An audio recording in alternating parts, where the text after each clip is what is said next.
Talagang parang sinasadya na ginagawang ambiguous. O sige, Chairman George Garcia, kung yan ang interpretation mo, yun din ang ihahain ko sa taong bayan at yun din dapat ang maging interpretation nila. Na sa araw ng eleksyon, ipa-disconnect yung makina. Binigyan tayo ng butas ni Chairman George Garcia sa kanilang mga sagot sa kaso na isinampan nila sa akin. Sinasabi nila from the very beginning, dapat naman talaga hindi connected. Pero ano ang nangyari sa actual na araw ng eleksyon ng 2022? Nakakatakot po kasi ang mangyayari dito sa 2025, ano ba yung actual na mangyayari sa araw ng eleksyon dahil sa deliberate nilang ambiguity pagdating sa specific procedures ng automated counting machine pagdating sa election, iniiwasan nila yung tanong, baka talagang may balak silang mag-depart sa kung ano man talaga ang tama na procedure pagdating sa automated counting machines. Kaya ngayon ang hinihiling ko kay Chairman George Garcia, Sir, maging malinaw ka, ilagay mo yung prohibition talaga sa rules na wag i-connect yung makina sa internet sa araw ng election except during transmission.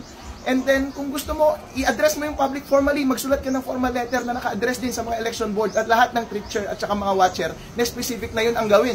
Kasi kung hindi tayo definite sa ating position tungkol sa isang procedure, magkakagulo po, nalilito po ang taong bayan, wala silang conviction kapag meron silang gustong gawin. Ang hinihiling ko sa taong bayan ay pagpanik sila sa katotohanan.